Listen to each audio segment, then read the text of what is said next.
Et vous allez donc entendre aujourd'hui partout, oui, où se trouve la religion islamique, Allahu Akbar, Allahu Akbar, Allahu Akbar, la ilaha illallah, Allahu Akbar, wa lillahi alhamdu, Allahu Akbar kabira, walhamdulillahi tasira, wa subhanallahi kubratan wa asira, la ilaha. En tout cas, des morceaux comme ça, en tout cas, ce verset est donc récité au bout des lèvres pour toute la communauté musulmane ce vendredi, sur l'ensemble du territoire béninois, en Afrique et dans le monde en général. Quand vous entendez cela, sachez tout simplement que, ah oui, les mahométans sont déjà en route pour la place Idi. La place Idi pour la grande prière, ah oui, de la deuxième fête la plus grande également de la communauté musulmane, l'Aïd el-Kabir, la fête de la Tabaski, ou encore appelée la fête du mouton. Vendredi 6, vendredi 6 juin, j'allais dire, aujourd'hui, ils l'ont encore célébré. Et la soirée, comment donc a été la fête du côté de chez vous, mesdames et messieurs?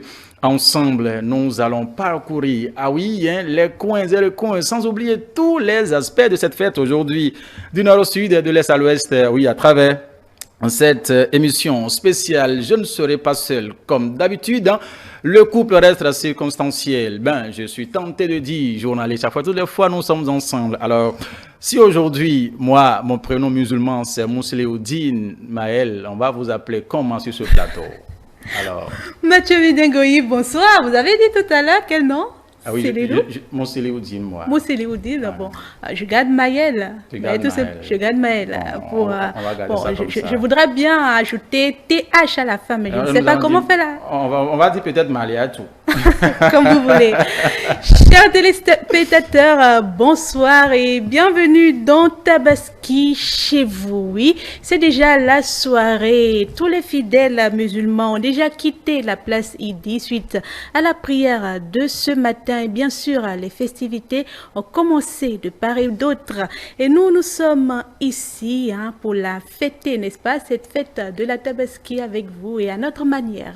Ah oui, nous allons donc la célébrer avec vous et à notre manière. Cette émission, c'est votre intervention, surtout en téléphone, qui va donc l'enrichir à travers le 01 99 52 43 99 aujourd'hui pour nous partager avec nous, en tout cas, l'ambiance qui prévaut de côté de chez vous pour la fête de la Tabaski. Cette soirée, oui, nous reconnaissons très bien qu'aujourd'hui, après la prière d'ensemble dite à la place Idi, les têtes de moutons sont tombées un peu partout. Alors, le partage se fait comment cette viande peut donc être consommée? Nous allons en parler. Mais c'est quoi la Tabaski? Quelle est son origine? On va en parler aussi puisque cette émission, c'est aussi un invité, un spécialiste des questions. Ceux-là qui s'y connaissent très bien, ah oui, sont invités. Nous allons recevoir dans un instant, mesdames et messieurs, l'imam de la mosquée Nawal en face du collège d'enseignement général, entente de la ville de Cotonou. Il s'agira bien sûr de Sharafoudine Jibril. C'est lui, notre invité. Mais avant de le recevoir, mesdames et messieurs, un tour à la régie où ils sont ensemble aujourd'hui. On est tous musulmans aujourd'hui dans les locaux de E-Télé. Lui, aujourd'hui, c'est Ben, mais je vais lui trouver un nom tout à l'heure. L'imam va me communiquer le nom, on va lui donner. Alors, tout de suite là, on va tout là-bas, tu nous mets une musique légère, le temps pour installer notre imam. On revient ici pour le recevoir et continuer cette émission. Mesdames et messieurs, ça démarre ainsi. Installez-vous, nous sommes là et c'est pour votre plaisir. À tout de suite.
sani na so ki zama matata, kinki wanda ya same ki shi ya zama dangata, kyawunki wanda ya same ki yi wa maza hirata, ba wai kyawun da ke fuska ba wai kyawun da ke fata ba wai kyawun ki na ke sura wannan kyawun nan da bai gobewa halayya.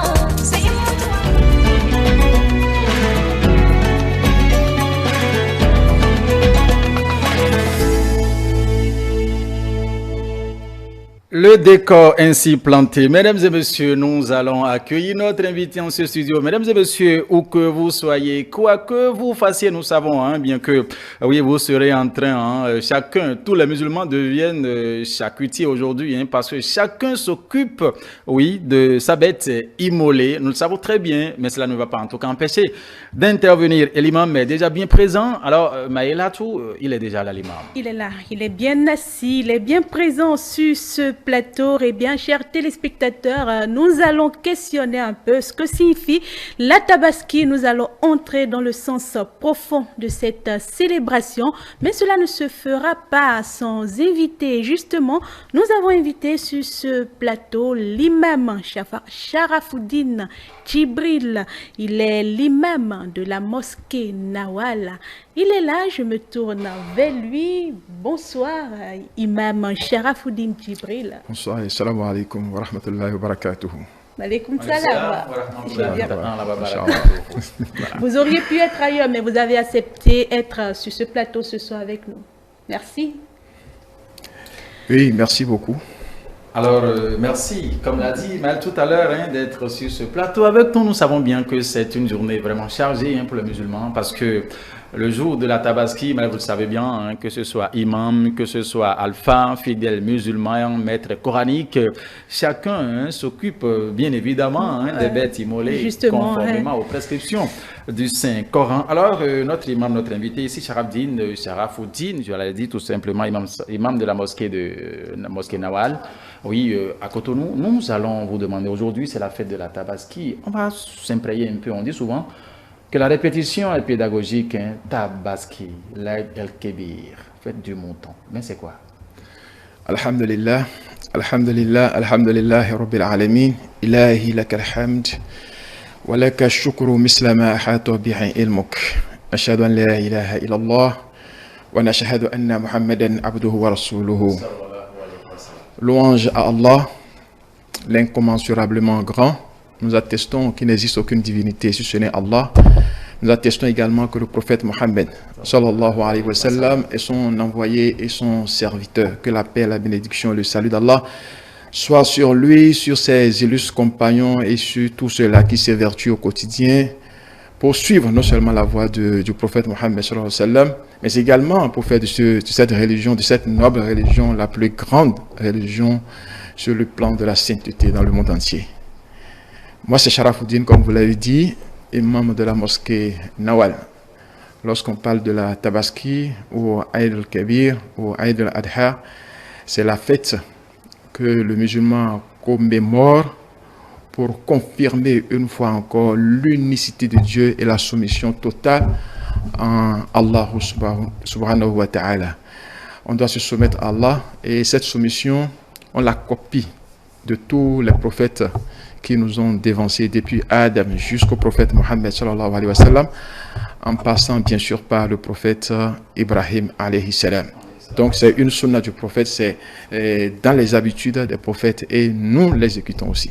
Voilà, vous l'exécutez, c'est une fête qui se célèbre surtout avec des moutons immolés. Pourquoi? Raison pour laquelle même on la surnomme fête du mouton, la Tabaski. Mouton est venu chercher quoi dans l'affaire? Alhamdulillah, merci beaucoup, c'est une très bonne question. Il faut retenir que c'est une fête, mais c'est d'abord une adoration.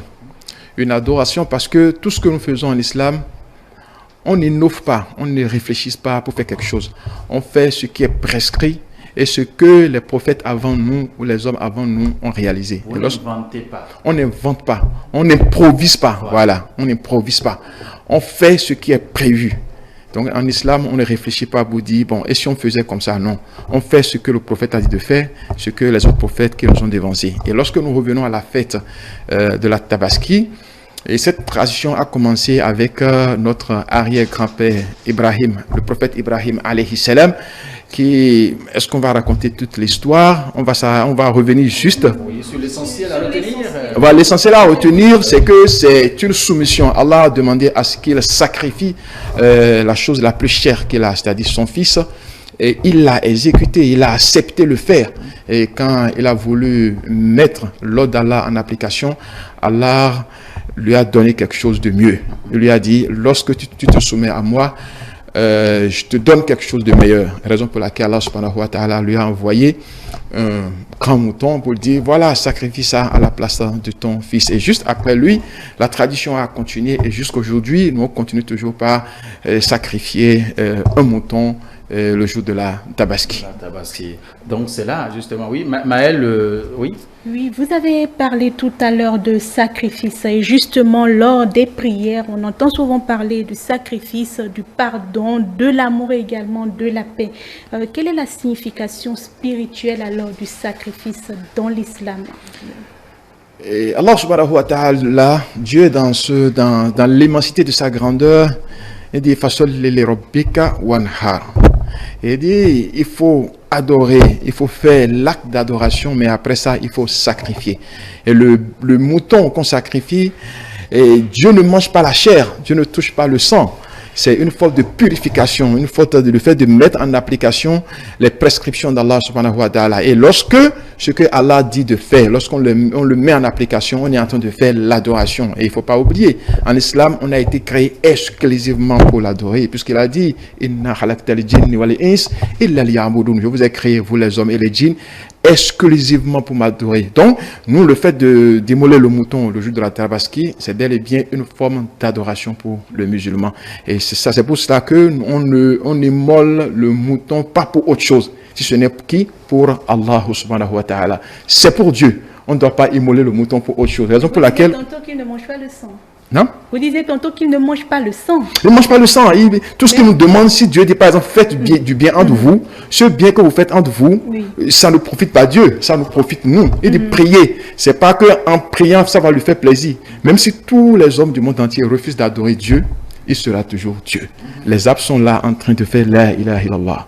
Est-ce que vous comprenez? Donc, c'est pour dire que tout ce que Dieu nous demande de faire, c'est pour notre bien. On sacrifie ce mouton en signe de soumission à Dieu, tel que les prophètes qui nous ont dévancés l'ont fait. Exclusivement ça. Raison pour laquelle je disais que pour sacrifier ce mouton, il faut dire je sacrifie ça pour qui? Pour Allah, pour Dieu. Raison pour laquelle le musulman ne doit pas manger une viande qui a été sacrifiée pour autre chose à part Allah. Les polythéistes, par exemple, ceux qui sacrifient par exemple un mouton pour un fétiche, le musulman ne touche pas. Mais le chrétien, par exemple, il ne sacrifie pas le mouton pour le fétiche. Raison pour laquelle Dieu dit la nourriture des chrétiens et des juifs, c'est halal pour nous. Si le chrétien me donne de la viande ou quelque chose, je mange. Est-ce que vous comprenez? Mais celui qui adore plusieurs dieux, celui qui est dans le polythéisme, celui qui est dans le shirk, il tue le mouton pour, je ne veux pas citer le nom des divinités, mais s'il tue le mouton pour autre chose à part Allah, on ne mange pas. Et ça qui fait qu'aujourd'hui, au Bénin, je dis, nous sommes exceptionnels.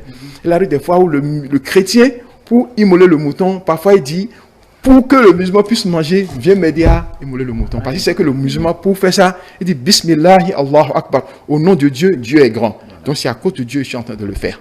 Donc juste pour vous montrer que tout ce que nous faisons, on fait ça pour qui? Pour Allah. Pour Allah. Voilà, tout ce que fait le musulman, c'est fait pour Allah. Nous allons faire un tour à la régie tout de suite, puisque la fête se déroule un peu partout dans le monde. Et au Bénin, c'est du nord au sud, de l'est à l'ouest. Je l'ai dit dans mes propos liminaires. Parakou n'est pas resté en marge de la célébration de l'Aïd el-Kébir ce vendredi 6 juin 2025. Nous allons faire un tour à la régie, voir ce que Modérante Tchao, Ganiou Raimi et toute l'équipe de Télé sur place à Parakou nous a prévu, parlant justement de l'ambiance qui a prévalu tôt ce matin à la prière d'ensemble à la place Idi Boris, Arissou et Toanou ensemble, puisque, oui, c'est vous qui jouez, voilà, ce rôle de l'invisible aujourd'hui afin qu'on découvre en tout cas tout ce qui se passe ici. Avec votre permission, on va suivre rapidement les images de Parakou tôt ce matin.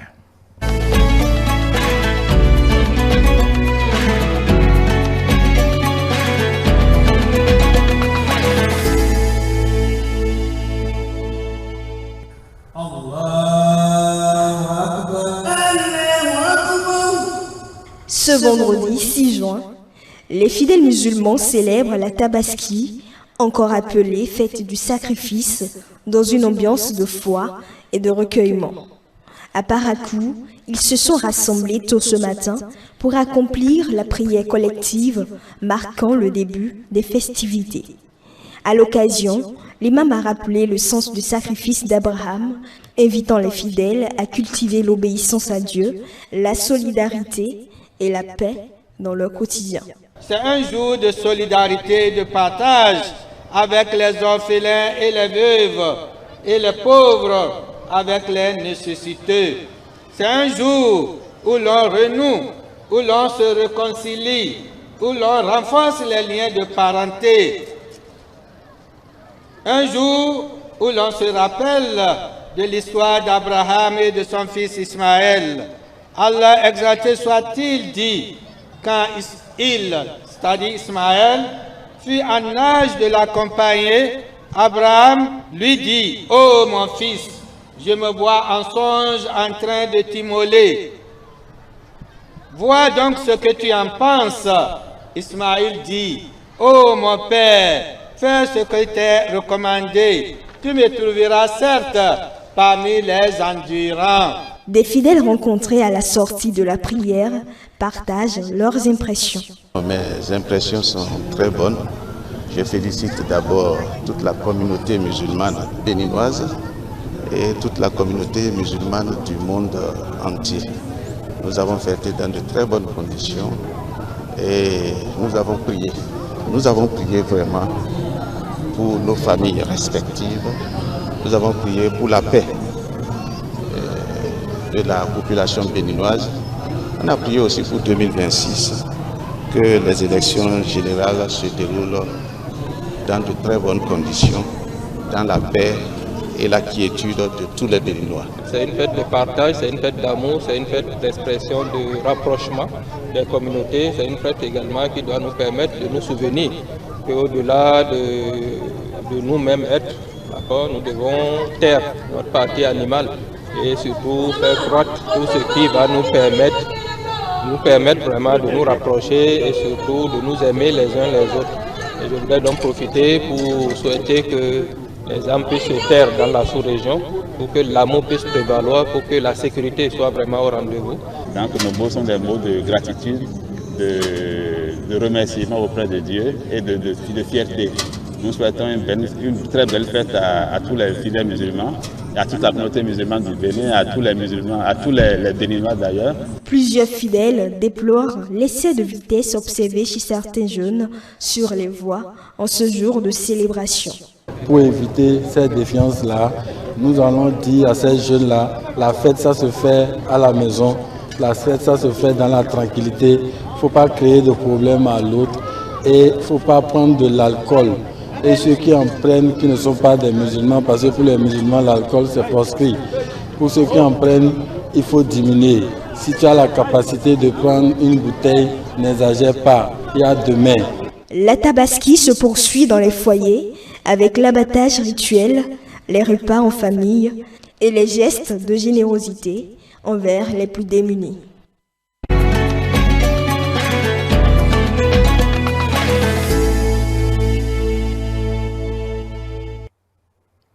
C'était Modérante Ciao hein, sur les images ramenées par Seibou. Maël, vous avez suivi ces images avec nous? Si, j'ai très bien suivi. Déjà, je rappelle aux téléspectateurs que c'est une émission interactive. Donc, ils peuvent nous joindre par message également, par appel sur le numéro qui est bien sûr affiché, le 01 99 52 43 39. Alors, je me tourne vers vous, Imam. Tout à l'heure, on l'entendait, on suivait l'ambiance qui a prévalu ce matin à la place Idi à Parakou. Hein.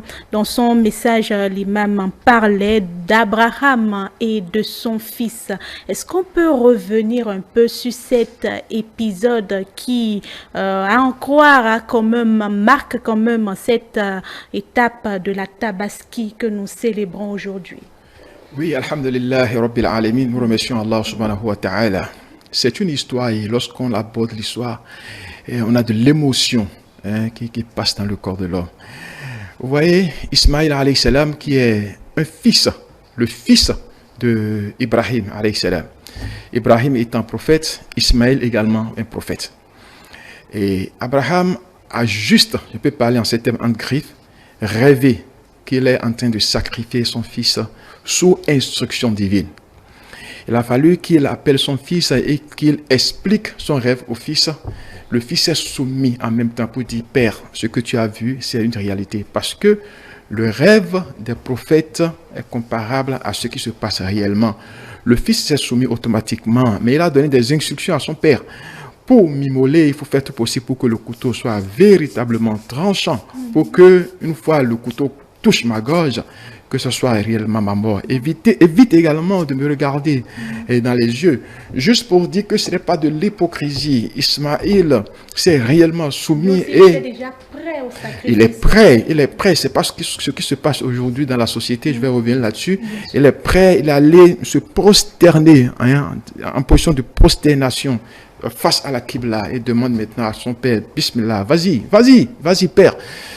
C'est là que le père, réellement, avec la crainte de Dieu, puisqu'il veut mettre en application une instruction divine, a voulu taper le coup du couteau quand Allah subhanahu wa ta'ala l'a interpellé et lui a donné le bélier pour remplacer son fils. La leçon qu'on va tirer là, c'est ce que je dis, quand vous voyez un peu l'histoire des prophètes, c'est pas des histoires qu'il faut lire, raconter seulement, écouter, mais quelle est la leçon qu'on veut tirer dans ces histoires? C'est la chose la plus importante. Depuis Adam jusqu'au prophète Mohammed, quand vous racontez l'histoire, c'est ce que je gagne en termes de quoi? En termes de leçons. La première leçon là, c'est quoi? Il faut respecter la prescription divine. Quand Dieu dit fais ça, on le respecte. Dieu dit il faut prier à l'heure, on prie à l'heure. Il ne faut pas voler, il ne faut pas faire, il ne faut pas l'adultère, la fornication, tout ça là. Allah dit éloignez-vous de ça, ne le faites pas. On ne fait pas, on ne pose pas la question de savoir, mais si je ne le fais pas, mais pourquoi on m'a demandé de ne pas le faire? On ne pose pas de question. Allah a dit ça y est, il ne faut pas faire, on ne le fait pas. Mais quand Allah dit sacrifie-moi ton fils, c'est fini. C'est l'ordre. Et quand on dit l'ordre, quand on dit on l'exécute. Donc c'est assez difficile quand même. Exactement. Oui. C'est difficile parce que c'est son fils même. Oui. Ouais. Allah subhanahu wa ta'ala pouvait prendre quelqu'un d'autre ou bien un autre fils, un fils adoptif. Les gens allaient dire c'est parce que c'est un fils adoptif qu'il a voulu mettre ça en application. Mais Dieu, pour mieux l'éprouver, il a pris un fils qu'il a eu difficilement. Un fils qu'il a eu difficilement. Et Dieu dit mais ça là que tu as eu, il dit, c'est ma postérité. Après moi, c'est lui qui va faire quoi? Qui va épandre l'islam à travers le monde entier. Est-ce que vous suivez? Mais Dieu a dit, sacrifie-moi ça. Il l'exécute. Parce que c'est que quand Dieu dit, et tu respectes la postérité ou après, si tu mets ça en application, ce qui vient après, c'est toujours dans ton avantage. L'enfant s'est soumis en position de sujada et il a voulu mettre, Dieu lui a donné le bélier. La leçon que je disais, c'est que les enfants aujourd'hui doivent savoir que leurs parents, le père et la mère, est comme un Dieu pour toi. Suivez bien mon regard. Je dis comme, ils ne sont pas des dieux pour nous, parce que Dieu a dit dans le Coran, il a dit d'adorer lui, Dieu seul. Il ne faut rien l'associer. Mais à côté de cette adoration, il dit respecte tes parents. Ce respect est très important. Ça veut dire que lorsque tu ne respectes pas tes parents, tu ne suis pas leurs prescriptions et tu vas t'asseoir dans une mosquée avec le chapelet pour dire que tu adores Dieu. Tu n'adores pas Dieu. Ça, c'est moi j'appelle ça de la singerie spirituelle. Donc, respectez ce que vos parents vous disent. Ils disent, faites ça, respectez, faites-le. Aujourd'hui, les enfants, c'est nous tous. Parce que les enfants passent moins de temps avec nous, ils sont éduqués parfois par la société. Comme on l'a dit, l'homme à la naissance est une table rase sur laquelle viennent s'exprimer les images résultant des forces extérieures. La société éduque mieux nos enfants, plus, je ne dis pas mieux, plus nos enfants aujourd'hui, au point où ils ne veulent plus suivre ce que nous disons. Raison pour laquelle, avec nos enfants, nous devons leur inculquer la foi en Dieu, l'unicité de Dieu. Les enfants doivent comprendre que rien ne peut arriver si ce n'est quoi? Ce que Dieu a prédestiné pour toi, parce qu'il a dit dans le Coran, rien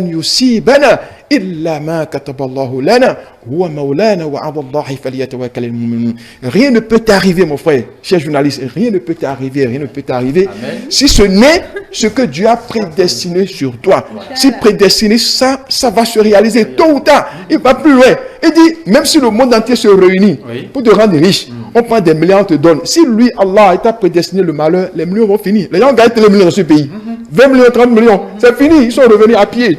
Vous comprenez? Mais si Dieu te prédestiné le bonheur, tout le monde entier, même Itélé, pour dire que cette fille-là, elle ne va pas réussir. Tu vas réussir. Plus on développe l'animosité, plus ça marche pour toi. Plus on t'insulte, plus tu grandis, plus on te met du bâton dans les roues, tu chantes, tu laisses la moto, c'est roue, non? Tu laisses la moto, tu prends le véhicule et la vie continue. Juste pour dire que nous devons apprendre à nos enfants la soumission en Allah subhanahu wa ta'ala. Il est le seul pourvoyeur, il est le seul qui peut. Le reste, c'est zéro. C'est zéro. Oui. Alors le bélier venait alors comme la récompense, comme une récompense pour l'obéissance non seulement d'Abraham, mais également de son fils pour la parole de Dieu. Ils ont obéi sans résister. Exactement, c'est ça. C'est ça. Parce que les gens se disent, mais si Dieu est réellement Dieu, il ne peut que vouloir de bonnes choses pour ses serviteurs. Et tout ce que Dieu nous fait, c'est que pour le bonheur. Tout ce qui nous arrive, on croit que c'est de malheur. Non, mais ça sous forme d'épreuve de Dieu. Et quand l'épreuve vient, tu te concentres, tu dis, je suis en train de vivre quelque chose, ça va passer. Vous voyez? Donc Ibrahim, quand il sacrifie son fils, c'est une épreuve.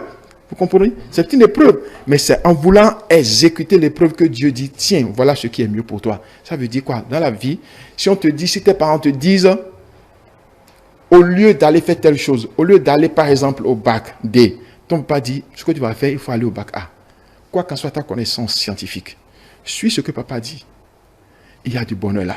Combien sont ces gens-là qui sont docteurs aujourd'hui?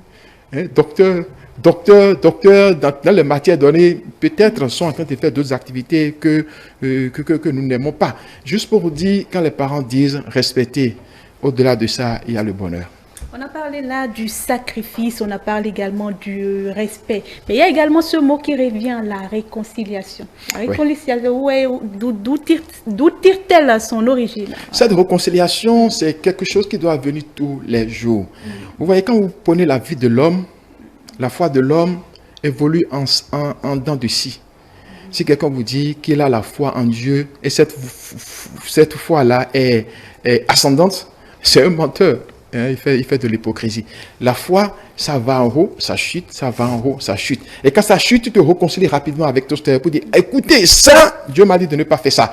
Donc là, je suis en train de partir, je suis en train d'aller au côté gauche. Rapidement, tu te réconcilies avec ton Seigneur. Tu reviens en même temps. Tu dis, attention, mais qu'est-ce qui se passe là? Tu reviens. Je vous donne un exemple très simple. Moi, j'aime les choses pratiques. Tu es devant ta mosquée ou au boulot quelque part et soudain, une fille apparaît. Et vous savez comment les filles s'habillent à Cotonou. Rapidement, elle peut te séduire. Et c'est à toi de dire, mais si ça ne te séduit pas, tu es malade. Ou bien, si tu ne rentres pas, normalement, n'est-ce pas? Très bien. C'est à toi de dire, écoutez, mais ça, c'est interdit. Je reviens en même temps moi-même pour dire, hey, ça, c'est pas pour toi. Et tu reviens toi-même. C'est de ça qu'il s'agit. Donc, quand tu es en train de t'éloigner de Dieu, après tu te dis, attention, qu'est-ce qui se passe? Et tu reviens encore. Donc, la foi de l'homme, c'est en dents de scie. En haut, en bas, jusqu'à la fin des temps. L'essentiel, c'est de rester constant. Exactement. Raison pour laquelle le prophète sallam nous enseigne dans un hadith authentique. Quand on parle de hadith, c'est la parole du prophète. Il y a des gens qui vont adorer Dieu toute leur vie. Et ils seront à un coudé de la mort. Et ils vont passer à côté. Des gens qui sont malades, et parce qu'ils sont en train de chercher guérison, quittent l'islam, vont ailleurs, et ils vont mourir là-bas. C'est l'enfer direct. C'est comme ça qu'il y a des gens qui vont passer toute leur vie dans le côté gauche. Ils ont fait du mal toute leur vie.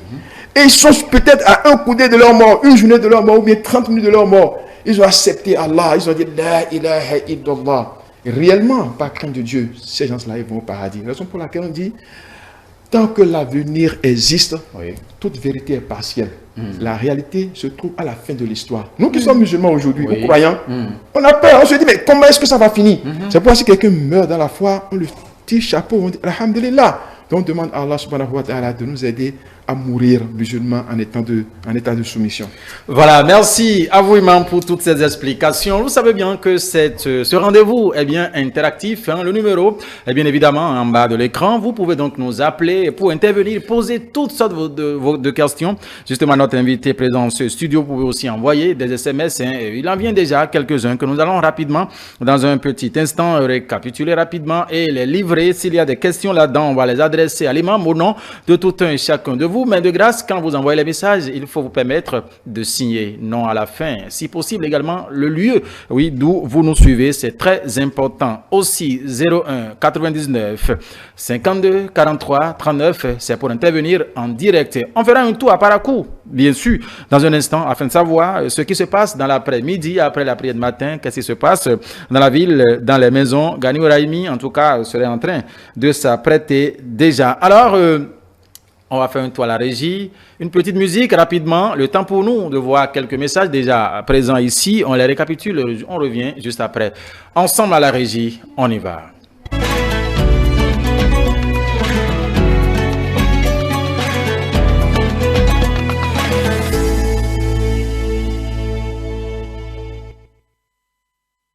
Oui, et on nous signale qu'il y a un téléspectateur qui est donc au téléphone maintenant tout de suite. Bonsoir. Allô? Bonsoir. Allô? Allô? Bonsoir. Allô, bonsoir. C'est de la part d'Idrissou Abdurrahim. Pardon, le nom s'il vous plaît? Idrissou Abdurrahim. Vous nous appelez d'où, Idrissou? Allô? Je vous reçois faiblement. Idrissou Abdurrahim. Vous nous appelez d'où, s'il vous plaît, Idrissou? Je vous appelle de Parakou. Parakou. Super, de Parakou. Quartier Ghana. D'accord. Je vous appelle de Parakou. Merci. Dites-nous un peu comment la fête se passe de l'autre côté. De Parakou, alhamdulillah, de notre pays. Vous vous êtes rendu à la Je place. vous reçois faiblement. Vous vous êtes rendu à la place Idi ce matin. Allô? Après Idi, vous êtes revenu à la maison. Dites-nous un peu combien de bêtes avez-vous immolées et quelle ambiance tourne autour de vous. À Parakou, ici, l'ambiance est normale. Il y a moins d'accidents.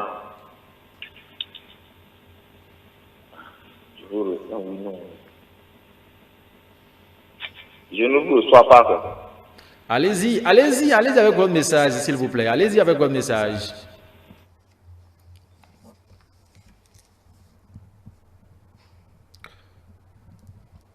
La communication est aléatoire entre Abdurrahim et nous qui intervenait depuis Parakou. En tout cas, il a pu dire quelque chose, que l'ambiance, ça se passe très bien du côté de Parakou dans cette émission. Merci en tout cas pour votre intervention. En faisant une tour à la régie, suivre la musique, on revient ici avec les quelques messages que nous avons sous la main avant de continuer.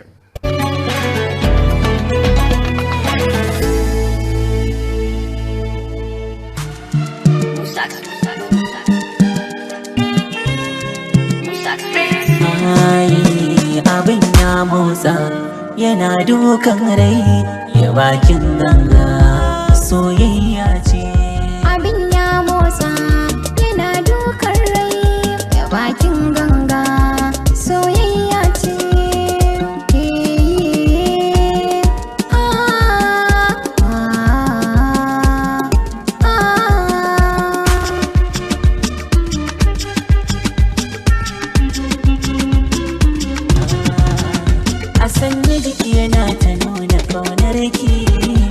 Halin ki tunanin ki da bege ki kin zanni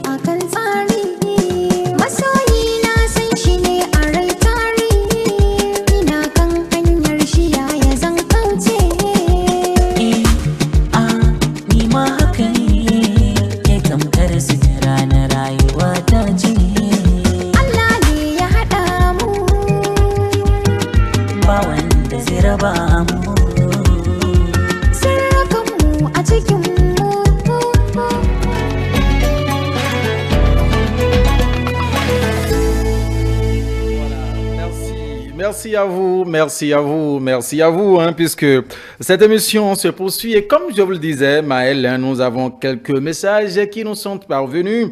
Nous avons une question déjà, l'autre c'est un soutien. Le premier message est signé Lucien Mikin-Hwessé. Lucien Mikin-Hwessé. Il dit « Bonjour le plateau, je vous écris depuis Avrancourt, bonne fête de la Tabaski. Ma question pour l'imam, et l'enfant n'avait pas de maman, quelle a été la réaction de la maman quand Abraham devrait amener l'enfant pour le tuer ?» Ça, c'est la question de Lucien Mikin-Hwessé qui nous appelait, qui nous écrivait plutôt depuis Avrancourt. Ça, c'est une question pour vous. Oui. Quelle a été la réaction? Oui, alhamdulillah, rabbil alamin. Et l'histoire, vous allez voir déjà que la maman Hajara, quand elle a eu l'enfant, la première femme n'était pas contente. Ce qui est d'ailleurs normal. La jalousie, elle est naturelle. Alors, elle a demandé à ce que Ibrahim alayhi salam sorte de la maison avec la femme et son enfant. Et ce que Ibrahim alayhi salam a fait, elle a envoyé l'enfant directement dans le désert à la Mecque. Et ça qui fait qu'aujourd'hui, entre parenthèses bien sûr, ça qui fait qu'aujourd'hui que la Mecque est Mecque aujourd'hui. Sinon la Mecque était le désert où il n'y avait pas de l'eau. C'est une longue histoire. Par rapport à la question, quand Ibrahim est revenu, la maman ne vivait plus. Il n'y avait plus la maman. La maman ne vivait plus. Quand donc, Ibrahim est revenu. En réalité, l'enfant a un instant. On revient à vous. Nous avons un téléspectateur qui est donc en ligne. Bonsoir. Alors, ok, on va continuer. On rappelle rapidement que dès que vous appelez, vous voudrez bien vous éloigner un peu de vos postes téléviseurs. Vous avez le retour direct dans vos téléphones ou bien dans votre combiné. Donc, éloignez-vous légèrement de votre poste téléviseur. Le retour, c'est bien authentique dès que vous avez votre téléphone donc à l'oreille. Merci. Le numéro reste le même, 01 99 52 43 39. Alors, on revient à vous, Imam. L'enfant avait de maman. Vous avez déjà répondu oui. La suite. Voilà, donc la maman ne vivait plus quand Ibrahim est revenu à la Mecque, quand tout ceci s'est réellement passé. Alors, par hypothèse, on peut se dire, si la maman était là, qu'est-ce qui allait se passer? C'est ça, hein? Par hypothèse. Par hypothèse, oui. On sait que souvent les mères s'opposent à ce genre Exactement. de choses. Dans la vie des prophètes, être prophète ne veut pas dire que ta femme est systématiquement prophète. Il y a des femmes qui se sont opposées à la volonté de leur mari. Ça peut arriver. C'est un peu comme l'éducation de leurs enfants. Vous allez voir que le papa, il est rigoureux. Et quand le papa met la pression, la maman parfois n'est pas contente. Il dit non, mais va doucement avec les enfants. Mais le père sait là où il veut amener son fils. Raison pour laquelle il met la pression. En tant que père, tu ne dois pas démordre. Le père, il est père. Ou tu n'es pas père. Raison pour laquelle la femme doit être soumise. Dans un couple, lorsque les deux parlent à la fois à l'enfant, l'enfant ne réussit pas. Parce qu'il se trouve entre deux réalités. Qu'est-ce que je vais choisir? Et toute sa vie, il va balancer à gauche, à droite, à gauche, à droite. Et quand la maman parle, quand papa parle, les filles croient que c'est ça qui est la norme. Et quand elles vont se marier, elles vont agir exactement. Ce n'est pas une bonne chose. La femme peut attendre le soir. Il y a quelque part où, quand tout ce que maman dit, papa accepte. Quand on va se retrouver là, maman pourra dire, écoute, ce que tu avais dit là, mais si on faisait comme ça, ça pouvait marcher. L'homme n'est pas difficile, facilement, il démord. Mais si en public, tu dis, non, ça ne marchera pas, lui va te montrer sa masculinité. Il va te dire, non, ça doit marcher. Et comme ça, c'est un bras de fer. Donc, si par hypothèse, la maman vivait, elle peut s'opposer comme elle peut accepter. Mais étant donné que c'est l'ordre d'Allah, comme je l'ai dit au début, tout ce que Allah dit se réalise. Tôt ou tard, ça va se réaliser. Est-ce que vous comprenez? Donc voilà un peu ce que je peux dire à ce niveau. Voilà, donc Lucien Mikin-Hwessé depuis Avrancourt, vous avez donc la réponse à votre interrogation. Le deuxième téléspectateur, Amin Wali, il dit, voilà, c'est lui qui était avec nous pour le Ramadan tout le matin. Il dit oui, je te suis très bien, merci à tout le plateau. Bonjour à Imam et bonne fête à toute la communauté musulmane. Amin Wali depuis Gbagbo. Gbagbo, c'est un arrondissement d'Avrancourt, tout simplement. Et le troisième message, Jonas Tokpozi, lui, il écrit d'Achoupa. Il dit, moi, je suis enseignant de philosophie. Et la suite, quand ça s'est déroulé comme ça jusqu'à la fin, quelle a été la suite? Il dit, et la suite, quand ça s'est déroulé comme ça jusqu'à la fin, quelle a été la suite? Oui, la suite, nous connaissons toute l'histoire du prophète Ibrahim. Ils ont commencé par construire la Kaaba, qui se trouve être aujourd'hui le Baytullah, la maison d'Allah subhanahu wa ta'ala. S'ils n'avaient pas construit cette Kaaba sous instruction divine. Chaque fois, je reviens là-dessus. Quand on dit il ne faut pas faire, on ne le fait pas. Tout ce que tu veux faire, il faut prendre ce qu'on appelle le izn, l'autorisation. Donc, c'est juste après ça, ils ont commencé par construire quoi? La Kaaba, la maison sainte, qui constitue, la visite de cette maison constitue un des piliers importants de l'islam. Est-ce que vous comprenez? Donc le prophète sallallahu alayhi wa sallam, comme je le dis, il est venu parfaire toutes les cultures antécédentes, toutes les religions antécédentes. Il n'a pas amené une nouvelle religion. Donc il a tissé son corde à la corde d'Ibrahim, si on peut parler en ces termes-là. Donc c'est juste après ça, ils ont construit la Kaaba, voilà un peu l'histoire. Voilà. Mais ce qu'il faut retenir ici, et je reviens chaque fois là-dessus, il faut savoir que c'est Allah qui fait. Lorsque vous prenez la vie du prophète Ibrahim, depuis son enfance, quand on l'avait jeté dans le feu, vous connaissez tous l'histoire. C'est pas qu'il a désobéi à son père. Lorsqu'il a dit, Père, laisse ce que tu adores, il faut adorer Allah. Après, il a cassé les fétiches, une longue histoire, il a pris la hache, il a mis ça au cou, une longue histoire. Mais pour lui faire du mal, ils ont fait un grand feu, on l'a pris, on l'a jeté dans le feu. Là où je vais en venir. Exactement. Là où je vais en venir, quand il était dans le feu, il y a Malika Jibril, Jibril qui est venu le voir. Pour lui dire, mais qu'est-ce que tu veux, Ibrahim? Qu'est-ce que tu veux? Il dit, mais j'ai pas besoin de toi, j'ai besoin du Seigneur. Tu ne peux rien me faire, j'ai besoin de Dieu. C'est là que Dieu a donné l'ordre. Il dit, rafraîchissez. Les gens voient le feu, mais lui, il était presque dans une climatisation à l'intérieur. Et il dit à l'ange, il ne faut pas que la fraîcheur le dépasse pour qu'il se glace à l'intérieur. C'est pour dire quoi? Que le feu, par essence, peut ne pas brûler. Et l'aspect brûlu, c'est un ordre qu'on met. Et cet ordre, Dieu a arraché l'ordre là au feu. Le feu était là. Et le feu était là. Bien vif. Bien visible. Mais n'avait pas l'intensité, le pouvoir de brûler. Exactement. Ce que je veux tirer, c'est la présence de l'ange Gabriel qui demande qu'est-ce que tu veux. C'est-à-dire, je vais te donner quoi? Il dit non, je n'ai pas besoin de toi. Voilà. J'ai besoin de Dieu, de ton Seigneur, qui est mon Seigneur. Puisque c'est lui qui peut. Toi, tu ne peux rien. Tu n'es qu'une créature de Dieu. Est-ce que vous comprenez? Donc, l'histoire du prophète Abraham, alayhi salam, toute son histoire, c'est la soumission à Dieu. Et quand tu es un homme sur cette terre, tu es soumis à Dieu, tu réussis toujours ta vie. Ceux-là qui sont rebelles à Dieu, le matin de leur vie peut être mielleux, mais le soir, ça bascule toujours. Et celui qui est soumis à Dieu, vous pouvez le voir le matin souffrir un peu, mais le soir, il gagne toujours. Voilà. Alors, nous avons notre message ici. Ramanou, je vous écris de Akpakpa Midombo. Bonne émission. À vous, l'imam a dit, c'est là la Mecque a commencé. Je n'ai pas compris. Oui, la Mecque, en réalité, c'est pas, peut-être qu'il n'a pas bien compris. La Mecque, c'est un pays qui était le désert. Voilà. Les gens n'habitaient pas du tout le désert, puisqu'il n'y a pas de l'eau, il n'y a pas de la vie. Donc, quand Ibrahim alayhi salam est allé, il a déposé son fils et sa femme dans le désert. La femme étant à la recherche de l'eau, faisait des va-et-vient. Quand l'ange Gabriel est revenu, il y a plusieurs versions.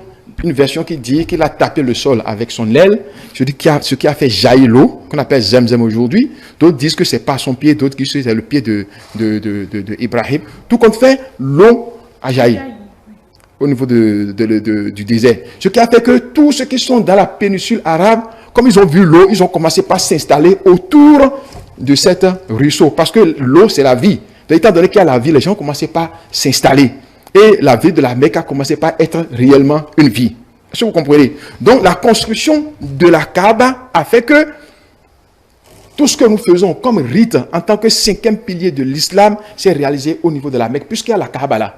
Lorsqu'on enlève la Kaaba, on enlève le tombeau du prophète, Médine et autres là, de la vie ou de la péninsule arabe, je ne sais pas ce qui va rester. Je ne peux pas, j'ai pas envie de rentrer dans les détails. Mais de savoir que l'immensité de la grandeur de cette ville réside dans la présence de la Kaaba et de la présence du tombeau du prophète à Médine. Est-ce que vous comprenez? Ce qui fait que tout ce que nous faisons comme rite islamique tourne autour de ça. Ce que Ibrahim a fait, sa femme, il faisait aller-retour. Tout ça, là, ces allers-retours, on fait ça également. C'est pour cela que je vous disais que en islam, on n'improvise pas. C'est ce que les prophètes avant nous avaient fait, qu'on nous répète. Simplement. Tranquillement. Alors, merci en tout cas pour ces détails. Vous qui nous recevez. Oui, Maëlle, justement. Oui, Bon, on va y revenir, Pas de souci. En tout cas, c'était juste pour voir si déjà Raimi Ganiou est déjà en position depuis parcours pour nous parler un peu de ce qui se passe dans l'après-midi, après la prière de Idi, ce qui se passe justement dans les ménages. Mais nous allons faire un tour à la régie en attendant justement de recevoir Ganiou avec les messages que nous avons. Oui, suivre rapidement un autre élément ici qui parle toujours de la fête de la Tabaski Tawanou. Oui, vous allez donc essayer de nous jouer cet élément. On revient sur ça avec notre imam ici afin de décortiquer un peu les différents angles qui ont été abordés dans cette production de e-télé. Maintenant tout de suite, voici ce que dit le reportage.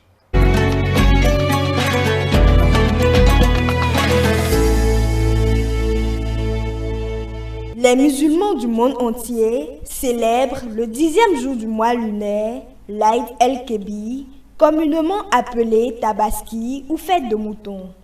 Mais à la veille de cette fête, quels sont les comportements qu'un fidèle musulman doit avoir et quel type de bétail immoler? On est obligé de faire du bien comme des Sarah. Et c'est-à-dire que le carême, on peut aussi faire le carême pendant 10 jours. Ou si ne voulez pas faire le jour de Arafat, on peut aussi faire le carême. Quel qu'en soit aussi le mouton, le bœuf. Donc ça doit faire au moins 2 ans. Dans 2 ans, ça va rentrer dans la 3e année avant de faire Tabaski avec. Si c'est mouton, à partir de 6 mois. Et ça va rentrer dans le 8e mois jusqu'à 1 an, 2 ans. Mais si c'est cabril, à partir de 1 an, et ça va rentrer dans la 2e année avant que ça va faire Tabaski. Mais quand c'est bœuf, à partir de 2 ans, et ça va rentrer parmi la 3e année avant que ça va faire le Tabaski. Pour les chameaux aussi, c'est à partir de 5 ans, et ça va rentrer dans la 6e année d'abord avant qu'on va Tabaski avec.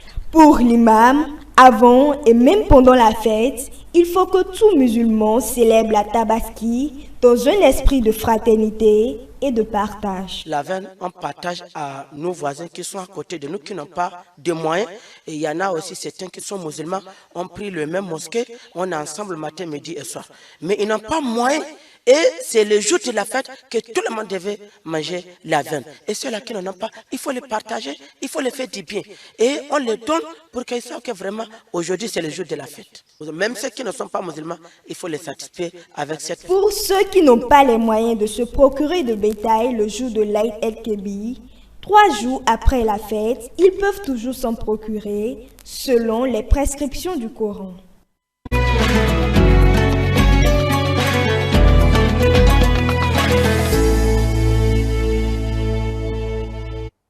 Voilà, un élément qui revenait un peu sur les dispositions, les conditions. Oui, l'élément a parlé du 10e jour lunaire avant la Tabaski. Il semble qu'il y a des dispositions qu'il faut justement à ce niveau-là. Qu'est-ce qu'il faut retenir? Quelques minutes rapidement, Imam. Ce qu'il faut retenir plutôt rapidement, c'est que le 10e jour de ce mois, c'est un jour de la fête, naturellement. Oui. 9e jour de Arafat, tous les musulmans pratiquement sont en carême. Ce qu'il faut retenir ici, on peut tuer le mouton aujourd'hui pour ceux-là qui ont les moyens. Si tu n'as pas les moyens, tu peux tuer le mouton le 11e jour, le 12e jour ou le 13e jour. Avec le zikr qu'on fait d'habitude. Allahu Akbar, Allahu Akbar, La ilaha illallah, Allahu Akbar, wa lillahi alhamd, Allahu Akbar kabir, alhamdulillah kassir, wa subhanallahi bukratan wa asila. Tout cela, c'est pour montrer l'immensité d'Allah subhanahu wa ta'ala, pour dire Dieu, tu es grand, Dieu, tu es miséricordieux, il n'y a rien qui te dépasse, tu es le meilleur. Oui, excusez Imam, notre correspondant de Parakou sur place, Ganiou Raimi, serait certainement en position. Raimi Ganiou, salam alaikum. Oui, allô? Bonsoir tout le monde. Comment ça va à Parakou? Oui, ça va très bien, Mathieu. Exactement, nous sommes ici à Parakou. Les fidèles musulmans ont célébré la fête de la Tabaski ce matin. Dans les 3 arrondissements, les imams ont dirigé la prière au niveau du 2e, du 1er et du 3e arrondissement. Nous avons fait le tour dans quelques places ici de la ville de Parakou. Et au niveau du 2e arrondissement, il y avait des autorités politico-administratives qui se sont fait remarquer sur cette place ici. Au nom de ces autorités, nous pouvons citer le chef du du deuxième arrondissement de la ville de Parakou, El Hadj Idrissou Adamou aussi là, qui était sur cette place. Il a prié et à la fin de la prière, il a exhorté les populations à pouvoir célébrer cette fête-là dans la modération et puis à pouvoir aussi penser aux autres fidèles musulmans qui n'ont pas eu cette chance-là à pouvoir célébrer la fête de Tabaski. Et sur cette place ici de Kader, dans le deuxième arrondissement, c'est l'imam El Hadj Youssouf Ouakaya qui a dirigé la prière. Au niveau du troisième arrondissement, c'est l'imam de Yarakiene qui a dirigé la prière sur cette place ici, je vais nommer Mohamed Awali El Hadj qui a dirigé la prière sur cette place. Et au nom des autorités politico-administratives qui ont effectué le déplacement sur cette place ici, nous pouvons citer le premier adjoint au maire de la ville de Parakou qui a représenté le maire Inoussa Chabi Zile. Il y avait aussi sur cette place ici l'ancien directeur général de la SONAPRA, Idrissou Bakour, qui s'est fait aussi représenter, qui était aussi présent sur cette place ici. Donc, beaucoup de fidèles musulmans ont effectué le déplacement et à la fin de la prière, nous avons tendu nos micros à ces autorités politico-administratives pour recueillir leurs avis par rapport à la prière. Sur cette place, il dit aussi, Mathieu, il y a aussi l'ancien procureur de la ville de Parakou, le magistrat Nouroudine Bakari aussi, qui était au niveau de la place Idi du 3e arrondissement, l'actuel président, comme on appelle, de cette chambre administrative, qu'on appelle la chambre administrative des affaires foncières. Et il était aussi sur cette place. À la fin de la prière, nous avons étendu nos micros pour recueillir ses impressions. Et il a exhorté les fidèles musulmans à pouvoir célébrer la fête dans la modération, tout comme aussi le premier agent au maire aussi qui a exhorté les fidèles musulmans à pouvoir célébrer cette fête-là dans la modération et à ne pas aussi aller dans la dérive. Mathieu, si vous le permettez, nous avons à côté de nous ici un fidèle musulman. Si vous le permettez, nous allons lui demander comment est-ce qu'il a célébré cette fête chez lui à la maison. Et qu'est-ce qu'il a pu tuer pour sa petite famille et comment il entend célébrer cette fête avec ses frères musulmans et non musulmans aussi dans la cité des Koubourou. Si vous le permettez, nous avons à nos côtés qu'on appelle Achirou Alassane. Bonjour. Bonjour monsieur le journaliste. Nous avons célébré la fête de la Tabaski aujourd'hui. Dites-nous comment est-ce que vous avez célébré cette fête de votre côté? Merci monsieur le journaliste. Et cette fête, elle se passe normalement dans la modération totale et dans la crainte de Dieu. Nous sommes actuellement en train de discuter nos animaux, comme vous le constatez avec moi ici. Donc après ces opérations, nous allons, comme la religion nous a prescrit, et la répartition de cette viande en 3 tranches. La première tranche sera réservée à la famille, à la consommation familiale. La deuxième tranche sera partagée aux musulmans nécessités. Et la dernière tranche sera partagée aux non-musulmans qui sont les voisins qui vivent avec nous dans nos côtés. Donc, pour profiter à lancer un message, un appel fort à tous les musulmans du Bénin et en général du monde entier, de fêter dans la modération. La fête n'est pas synonyme de prise excessive ou bien excès de l'alcool ni de vitesse. Donc, nous demandons à tous les musulmans une bonne et heureuse fête de l'Aïd al-Kabir. C'est la plus grande fête musulmane. Donc, nous demandons que Dieu nous prête longue vie pour voir la fête de l'Aïd al-Kabir de l'année 2026. Mathieu, voilà, en résumé, les appréciations de ces fidèles musulmans qui a voulu se prêter à nos questions. Comme vous l'avez aussi remarqué peut-être sur les réseaux sociaux, la ville de Parakou, qu'on appelle certains remarqués par des accidents répétés sur nos différents axes routiers, particulièrement l'axe route inter-État, Cotonou et Malambule. Cette voie-là, qu'on appelle a enregistré beaucoup ce qu'on appelle de dégâts ces derniers temps, si bien que après la prière de Tabaski, tous les fidèles musulmans ont exercé les fidèles à pouvoir faire dans la modération, à ne pas rouler à vive allure et à pouvoir respecter ce qu'on appelle le code de la route afin qu'il n'y ait pas d'accident encore dans la ville de Parakou. Si vous n'avez pas d'autres questions, Mathieu, nous allons vous retourner l'antenne. Le temps peut-être pour nous de voir si nous pouvons encore trouver d'autres fidèles musulmans qui vont nous dire comment est-ce que la fête a été de leur côté. Effectivement que nous allons revenir à vous avant la fin de cette émission. Cette fois-ci, uniquement les impressions, les images également de l'après-midi de cette fête de l'Aïd el-Kébir dans la ville de Parakou, la cité des Kobourou. Merci à vous, Ganiou Raimi Soumanou, qui intervenait en direct de Parakou. Il nous a parlé un peu de comment ça a été dans la matinée avec la mobilisation surtout de plusieurs personnalités politico-administratives du département du Borgou. Ce qui a retenu mon attention dans toute l'intervention, c'est quand, oui, le fidèle musulman à qui il a tendu son micro parlait de la gestion qui doit être faite du bête immolé. Il faut le diviser, il faut manger, il faut conserver. Et bien avant ça, un message de Hakim Soneikon. Je souhaite que l'imam rappelle un peu ce qu'il faut faire de la viande pour avoir les récompenses d'Allah. Ça, c'est une question qui venait un peu avant l'intervention de Raimi Ganéou depuis Parakou.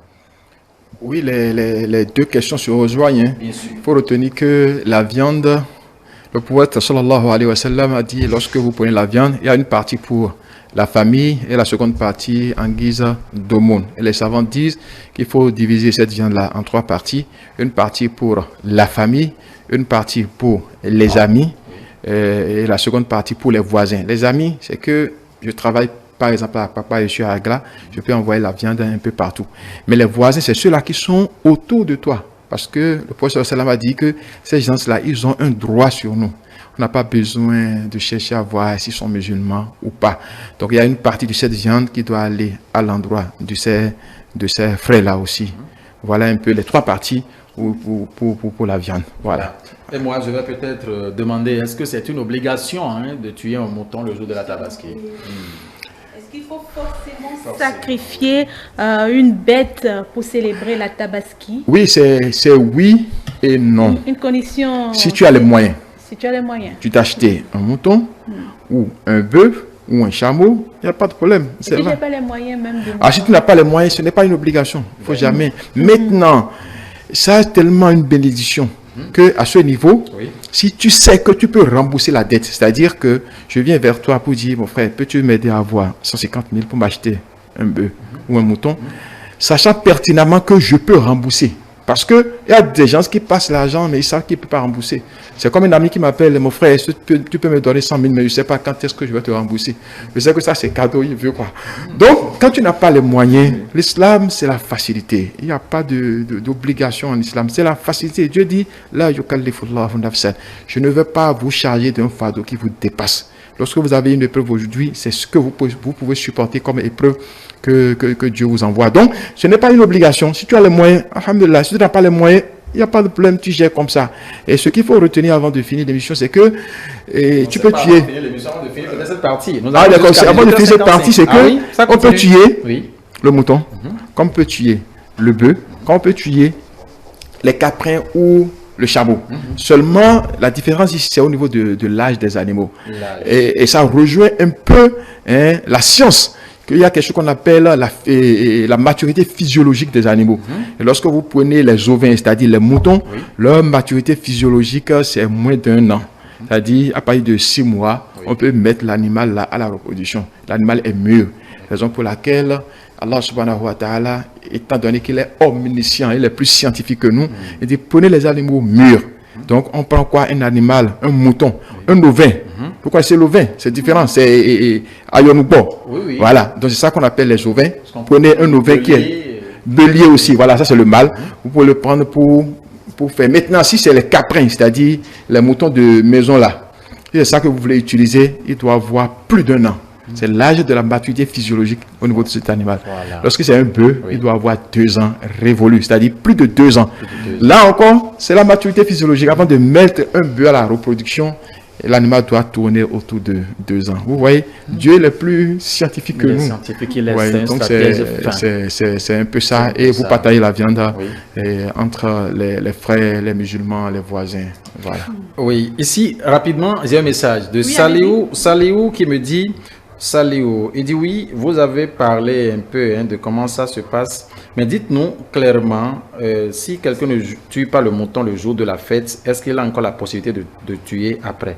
Oui, je l'ai dit. C'est-à-dire que tu peux tuer ça aujourd'hui, tu peux tuer le 11e jour, c'est-à-dire demain, tu peux tuer le 12e jour, après-demain, tu peux tuer également le 13e jour. Comme c'est-à-dire, aujourd'hui, vendredi, samedi, tu peux tuer samedi, dimanche et lundi.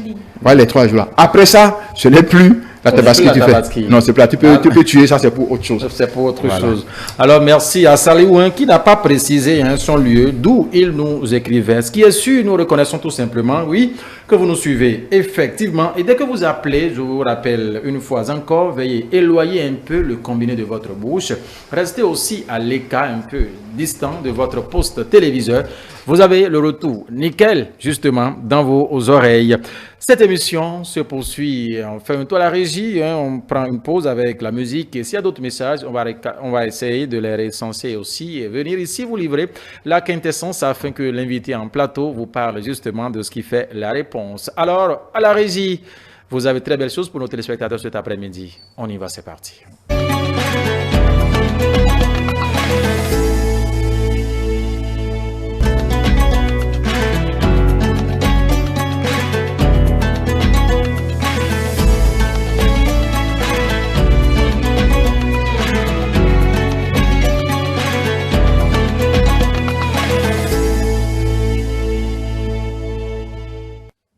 Oui, nous vous rappelons que nous sommes aussi en direct sur notre site internet www.etelebenin.com. Vous pouvez donc nous suivre ainsi un peu partout dans le monde. Retour justement en ce studio. Oui, Emmaël me disait à l'instant, oui, qu'elle a une très belle question pour l'imam ici sur ce plateau. Oui, même nous avons brossé un peu de tour autour du symbolisme de la fête de la Tabaski. Alors, quel est le rôle de la prière collective de l'Aïd dans cette célébration dont nous parlons justement, la Tabaski? Oui, alhamdulillahi rabbil alamin. D'abord, le rôle de la prière elle-même. La prière, celui qui prie en tant que musulman, la différence qui existe plutôt entre le musulman et le non-musulman, c'est la prière. Lorsque tu délaisses la prière, tu n'es plus musulman. Tu peux porter le nom Sharafuddin, Mohammed, tout ce que tu veux. Lorsque tu délaisses la prière, tu sors de la religion. Alors, quel est le rôle de la prière en groupe? L'islam prône la fraternité. Et Dieu le dit dans le Coran, il dit, les musulmans sont des frères. Faslihu bayna ahwaikum. Établissez la concorde entre vous. C'est très important. Raison pour laquelle la prière en groupe dans une petite mosquée du quartier permet aux musulmans du même quartier de se voir au moins 5 fois dans la journée. Ou tout au moins le matin on se voit, le soir également on se voit. Alors pour aller plus loin, Dieu dit, mais ceux qui sont dans le grand quartier, eux, il faudrait qu'ils se voient aussi. On est allé un peu plus grand. Là, c'est les mosquées de vendredi où on se voit au moins une fois chaque 7 jours. Dieu dit maintenant, dans le pays, il est normal que les musulmans se voient également. Raison pour laquelle il y a les 2 grandes fêtes, la Tabaski et le Ramadan. Maintenant, on peut aller plus grand. Le monde entier, vous allez vous regrouper quelque part et vous allez rester ensemble, c'est la Mecque, où on se retrouve en tant que musulmans, on s'échange des numéros, qu'est-ce que toi tu fais, moi je suis un chômeur, je suis un... On se change des numéros, qu'est-ce qu'on peut s'apporter. Juste pour dire que l'islam, un des rôles importants de l'islam, c'est comment fait partie définitivement la pauvreté de la société. Raison pour laquelle le musulman assiste le musulman. Et ce que l'islam nous propose pour lutter contre la pauvreté, c'est l'aumône. L'aumône légal, qui est également un pilier de l'islam. On fait l'aumône là entre nous, les musulmans, pour finir définitivement avec la pauvreté dans le monde musulman. Un jour, Inch'Allah, on va y parvenir. On va y parvenir et on y parviendra. Oui, il y a Tatiana Bonou qui écrit depuis la Côte d'Ivoire. Ah oui, présentement, elle est en Côte d'Ivoire. Elle dit, je suis fière de vous. Un père peut-il tuer un mouton pour ses enfants? Tatiana Bonou, depuis la Côte d'Ivoire. Franchement, fier de vous. Merci pour votre fidélité, surtout, Nada. Oui. Un père peut-il tuer de moutons pour ses enfants? Pour ses enfants. au nom des enfants. Bon, c'est ce que je comprends. En tout cas, c'est la phrase, hein, un père peut-il tuer de mouton pour ses enfants? Je comprends justement que c'est au nom de ses enfants. Au nom des enfants ou au nom de la famille. En tant que père de famille, si lui achète un mouton, par exemple, qu'il tue, il tue ça au nom des enfants, de sa femme et tous ceux-là qui sont sous sa responsabilité. Voilà.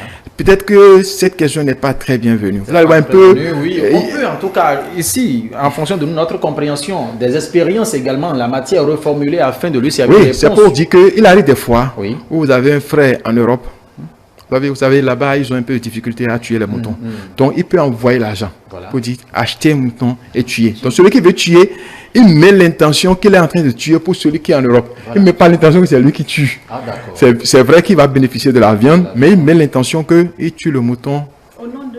Merci beaucoup. Pour qui? Pour Dieu. Il y a également une pratique où le père de famille achète son mouton et il appelle l'imam pour dire imam, viens m'immoler le mouton. Ça, ce n'est pas bon. Il est normal, il est souhaitable que ce soit le père de famille lui-même qui immole son mouton au nom de qui? Au nom de Dieu. Je précise chaque fois. Il faut dire Bismillahi, Allahu Akbar. Au nom de Dieu, Dieu il est grand. Et c'est à cause de Dieu et c'est pour Dieu que j'immole mon mouton. Maintenant, si vous êtes nombreux dans la maison, des frères et sœurs qui n'ont pas les moyens, le seul mouton que tu tues, ça prend tout le monde en charge. Voilà. Comme je l'ai dit, la yukallifullahu nafsan. Dieu ne nous a pas chargé d'un fardeau qui va trop peser sur nous. Si tu n'as pas les moyens, mon frère, faut pas te taper le tympan. Merci à vous, Imam. Alors, globalement, qu'est-ce que le fidèle musulman doit retenir de cette fête en ce jour? Le message le plus important à garder.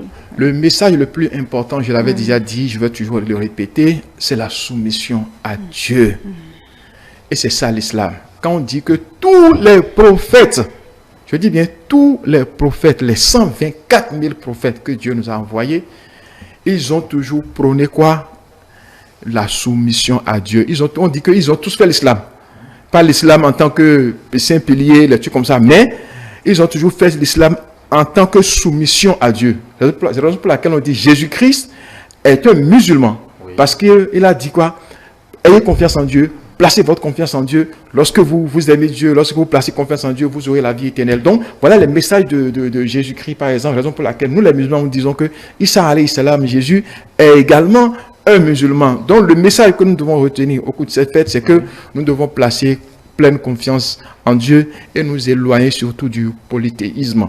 Le musulman se concentre sur son Seigneur et place confiance en son Seigneur. C'est son Seigneur seul qui peut.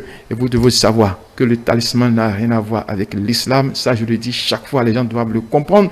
Le maraboutage, tout ce que vous voyez dans Cotonou, on dit que mais c'est les musulmans qui font. Non, ce n'est pas l'islam.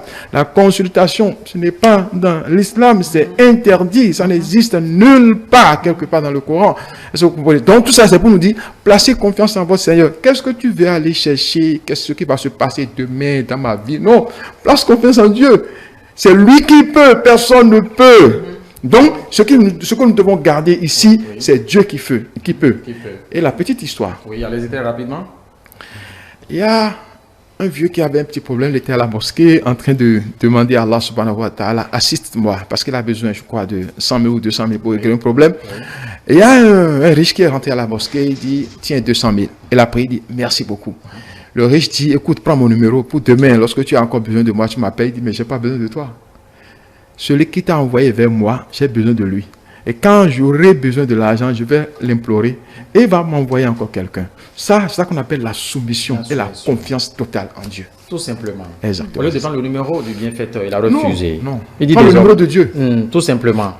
Une manière d'avoir plus confiance en Dieu. Confiance, nous, on ne voit pas le bienfait, on voit le bienfaiteur. On ne voit pas le bienfait. Je ne vois pas ce micro, je vois celui qui l'a fabriqué. Celui qui a donné l'intelligence à celui qui l'a fabriqué. Et ainsi, tu donnes du respect au micro. Tu ne vas pas maltraiter le micro. Voilà. Mais Lawson, oui, on doit vous retrouver tout à l'heure pour la session d'information. Justement, je dois me préparer pour. Je vous laisse en ça, compagnie de l'imam Sharafoudine Djibril. Qui nous reste à passer justement. Il n'y a pas de souci. Donc, Le service de la rédaction sous le contrôle de Mathieu Kolawole Boko, oui, ça fait afin de nous faire vivre justement que ça a été donc la fête de la Tabaski à Cotonou, à Parakou et dans les autres régions, bien évidemment. Et Melasson, on reviendra à nous sur ce plateau afin de nous présenter toutes ces images dans la grande session vespérale de l'information sur ETélé. Merci pour votre fidélité légendaire. Si nous sommes, ah oui, vous venez de nous rejoindre, ça c'est tout simplement que c'est la Tabaski, version spéciale du côté de chez vous, un peu partout.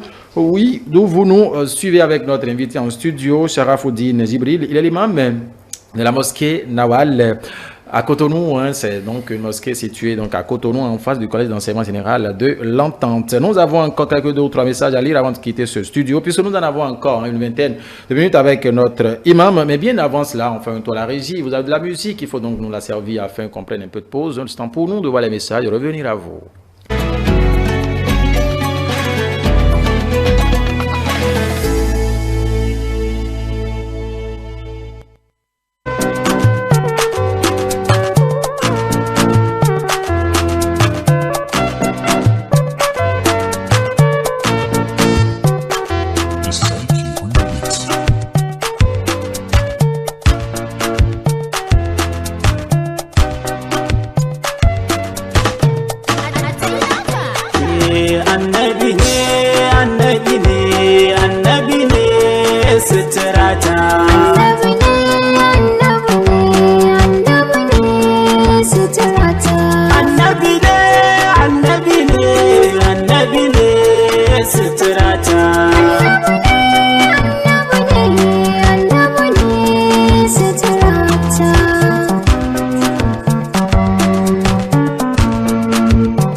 Ravi de savoir que vous êtes très nombreux justement à suivre cette émission un peu partout. Sabino Modeste Ressou, il écrit depuis Porto Novo. Bonjour à vous, je soutiens le plateau. Bonne fête à toi, bonne fête à tous les collègues également. Merci à vous Sabino Ressou. Il y a Saïdia Alimentou Sadikou qui écrit depuis Sakété pour dire oui, je vous soutiens, je vous souhaite de passer une très bonne fête de la Tabaski. Merci à l'imam pour toutes les explications qu'il nous donne aujourd'hui. Merci à vous Modeste Ressou, merci à Saïdia Alimentou Sadikou depuis Sakété. On me dit, oui, on me signale qu'il y a quelqu'un au bout de la ligne tout de suite là. Est-ce qu'on peut le recevoir? D'accord, il est reparti. On continue ici avec notre imam en plateau. Alors, imam, vous avez dit tout à l'heure ce qu'il faut faire du mouton immolé le jour de la fête. Quelle gestion il faut faire du mouton le jour de la fête et les dispositions justement à prendre en ce moment justement où cette fête est en cours au Bénin par exemple. C'est quoi ce qui se passe à la Mecque? Oui, alhamdulillah, les pèlerins sont pratiquement à la fin des rites, si je peux parler en ces termes. Reste certaines choses ils vont faire, ils vont revenir nous voir et quand ils vont descendre au pays, ils deviennent propres comme un enfant qui est né aujourd'hui. Et quand ils viennent déjà le lendemain, celui qui veut conserver son hajj, celui qui veut conserver tout ce qu'il a fait là-bas en termes d'adoration, il va demeurer ainsi. Mais quand ils reviennent, ils commencent les mauvaises habitudes, comme je l'ai dit tantôt. La foi, c'est en dents de scie. Ceux qui sont partis, ils sont allés faire l'adoration. Ça les a élevés en degré spirituel. Mais quand ils vont revenir, et revenir également avec les sales habitudes, subhanallah, qu'Allah nous en épargne. On souhaite vivement qu'ils viennent nous voir tels qu'ils sont partis, qu'ils viennent beaucoup plus grands. Et nous passons par là pour prier également pour ceux-là qui n'ont pas, ou pour nous qui n'avons pas encore fait le Hajj, qu'Allah nous facilite ce Hajj, qu'Allah fasse que l'année prochaine on puisse se retrouver tous avec monsieur... Mathieu. Non, pas Mathieu. Ah bon, Mousseloudine. Mousseloudine, voilà, Mousseloudine. Inch'Allah. Et à la Mecque, exclusivement pour qui? Pour Dieu. On ne va pas à la Mecque pour revenir montrer aux gens que je suis Aladji, ou on te dit Mousseloudine. Non, je suis Aladji Mousseloudine. Non, c'est pas ça. Voilà. Tu vas pour Dieu. Tu vas de façon discrète et tu reviens de façon discrète pour Dieu. C'est très important. Voilà. C'est important. Ici, il y a Bénédicte Aoumenou qui vient d'envoyer un message tout de suite. Il dit, quand on dit qu'il faut donner d'abord dans Ramadan avant de... Quand il faut donner d'abord dans Ramadan avant d'avoir la viande de Tabaski. Aïe, aïe, aïe. Je n'ai pas compris le message. Quand il faut? Il dit, quand il faut donner dans le Ramadan avant d'avoir la viande de Tabaski. Je n'ai pas aussi perçu, je n'ai pas trop perçu le message de Bénédicte Aoumenou. Donc, nous allons vous demander tout simplement de revoir un peu la formulation. Quand il faut donner dans Ramadan avant d'avoir la viande de Tabaski. Est-ce que c'est pour dire que pendant le Ramadan, il faut donner, il faut faire, en tout cas, il faut offrir un truc de jeûne aux musulmans pour que... Ah, d'accord. Bon, c'est ma compréhension, peut-être elle va nous revenir. Oui, ça c'est la compréhension. C'est vrai que même à la maison, les gens disent, quand tu commences par partager la viande, envoyer telle viande à telle personne, ton garçon te dit, ah papa, non, lui ne nous avait pas donné de l'orange quand on jeûnait. Non, c'est pas ça, c'est pas ça. Il faut pas rendre le mal par le mal, il faut rendre le mal par l'amour. Lorsque la personne t'assiste au cours du mois de Ramadan, c'est pas systématique. Si tu as les moyens de tuer beaucoup de moutons ou beaucoup de bœufs, tu partages ça à tout le monde. Celui qui t'assiste, celui qui ne t'assiste pas, il n'y a pas de problème. On donne à tout le monde. Il n'y a pas de rapport, quoi. Il n'y a pas au fait que c'est parce qu'il m'a assisté que je lui donne de la viande. Non, non, non, non, non, non. On partage ça entre nous, entre les voisins chrétiens, non chrétiens, musulmans, non musulmans, on partage à tout le monde. Voilà.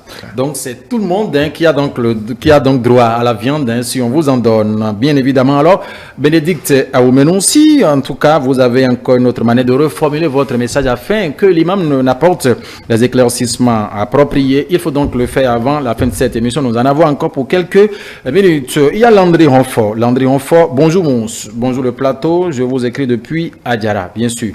Maison Blanche. Je vous écris depuis Adjara pour vous souhaiter bonne fête de la fête de Tabaski et souhaiter plein succès à l'imam aussi. Allô. Ah oui, ainsi on signale qu'il y a un intervenant au bout de la ligne. Bonsoir. Allô. Bonsoir. Alors, il est reparti. Il est reparti certainement, qui va nous revenir avant la fin de cette émission. 01 99 52 43 39, c'est le code à noter justement pour avoir accès à cette émission, afin de faire part de ce qui se passe en tout cas autour de vous, autour de vous avec, par cela, avec les téléspectateurs tout simplement. Oui, c'est Landry Ronfort qui souhaitait donc bonne fête à tout le plateau et à tous les amis musulmans. Tout simplement. Gislaine Kenom, je vous écris depuis Révier pour te souhaiter bonne fête. Merci à vous, Dada Gislaine, merci aussi à tous ceux-là qui nous suivent. Oui, un intervenant aussi au bout de la ligne vient de... Bonsoir. D'accord, nous allons continuer donc. Merci, en tout cas nous sommes là encore pour quelques minutes. Alors l'imam, nous revenons à vous. Entre la Tabaski et le Ramadan, laquelle est la plus grande fête au sein de la communauté musulmane quand on met sur balance? Oui, la grande fête, Aïd el-Kabir, on peut dire que c'est la Tabaski. Mais faisons beaucoup attention. Allez-y. La différence n'est pas synonyme de supériorité. Ça, je le dis chaque fois. Voilà. Tu ne peux pas être plus vilain et plus beau que moi. Tu choisis. Soit tu es plus vilain que moi, soit tu es plus beau que moi et je suis plus vilain que toi. Toi, tu ne peux plus être vilain. Donc, je choisis mon aspect vilain comme une qualité. Tu ne peux pas être plus pauvre et plus riche que moi. Tu choisis un, je choisis le second. Donc, la différence n'est pas synonyme de supériorité. Chaque fête a sa connotation, chaque fête a sa puissance, chaque fête a sa réalité spirituelle. C'est un peu comme les 10 dernières nuits du mois de Ramadan et les 10 premiers jours du mois de Zulhijjah. Les gens se mettent à comparer. Parce que Dieu dit il n'y a pas plus meilleur jour que ces 10 premiers jours du mois de Zulhijjah. Les gens commencent par à dire, mais, et par rapport aux 10 dernières nuits du mois de Ramadan, non, quand on rentre dans cette polémique, on risque de se perdre. Voilà. Oui, comme je l'ai dit tantôt, nous sommes dans la servitude, nous sommes dans la soumission totale à Allah subhanahu wa ta'ala. Un instant. Oui. Travaille dans une société où on fabrique la bière et consort. Et lors de la fête de Tabaski, votre fils décide de vous payer un bélier. Est-ce que c'est possible d'accepter ce don pour faire des sacrifices? Si votre fils décide de vous c'est la seule inquiétude. C'est la question. Oui, est-ce qu'il est en collaboris? C'est bon? D'accord. On peut connaître votre nom? D'où est-ce que vous nous appelez? Monsieur Al-Hassan Amidou. Je vous appelle de Djougou. Vous appelez de Djougou. De Djougou. La cité d'Ekpetoni. Merci. Mais on n'a pas bien entendu le nom, hein, s'il vous plaît. Salam alaikum. Il est parti. On est ravis de savoir que les populations de Djougou nous suivent. Merci à toute la population de Djougou. La question de ce fidèle musulman, parce que pour la plupart de Djougou, c'est la communauté musulmane qui domine, il demandait si votre fils vous achetait un mouton pour la tabaski, est-ce qu'il faut prendre? Oui. Nous avons entendu cela. Oui, le fils peut acheter le mouton à son père. Il n'y a rien de grave là. On l'observe même pour la plupart du temps au Bénin. Lorsque l'enfant travaille déjà, c'est un plaisir pour lui. Même si papa avait déjà acheté un mouton, c'est un plaisir pour le fils de dire « Je vous achète un mouton, père », en signe de reconnaissance. Parce que hier, c'est toi qui tuais le mouton pour toute la famille. Aujourd'hui, alhamdulillah, je suis âgé, je travaille autour de les moyens. Je t'achète un mouton. Ça, c'est la chose la plus facile. Il faut prendre, c'est ton droit le plus absolu. Hein, c'est ça. Et les LADA, les récompenses de ça, est-ce que c'est celui qui a acheté qui reçoit les récompenses ou bien c'est le père qui reçoit d'un cœur ouvert? Voilà, il faut faire une différence. Quand on dit tue-moi le mouton, c'est différent. Tue-moi, je t'envoie l'argent de l'Europe, tue-moi. Celui qui a commandé, c'est lui qui gagne les bénédictions liées à ça. Un instant. Oui, bonsoir. Allô? Allô? Oui, bonsoir, on vous appelle comment? Vous nous appelez d'où, s'il vous plaît? Oui, bonsoir. Comment vous allez? Ça va super bien, vous?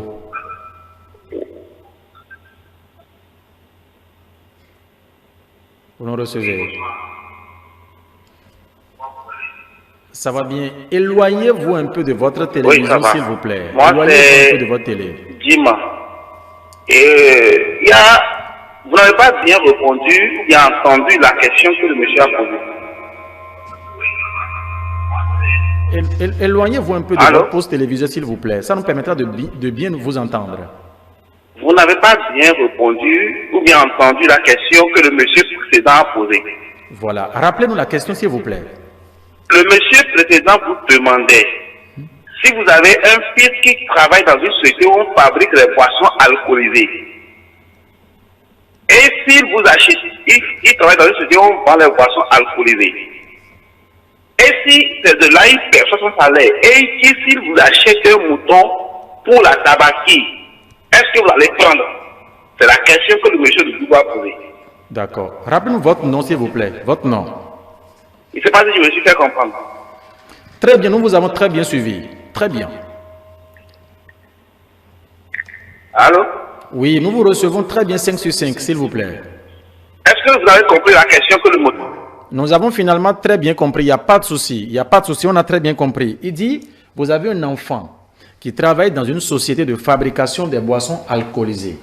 C'est de là il gagne sa richesse, ses bénéfices justement. C'est cet enfant qui offre un mouton pour la tabaski. C'est-à-dire qu'il gagne son argent dans une société où l'alcool est fabriqué.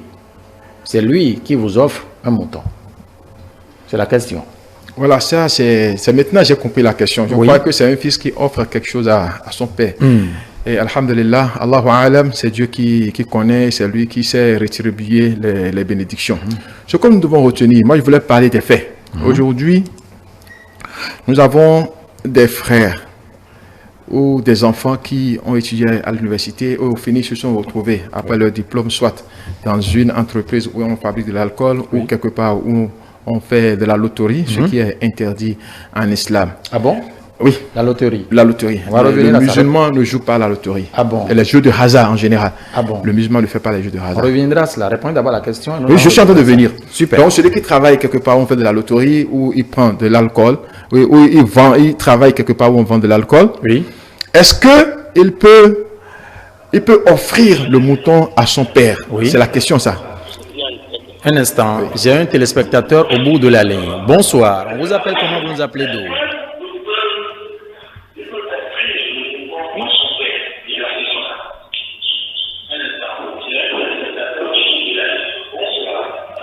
Bonsoir, monsieur.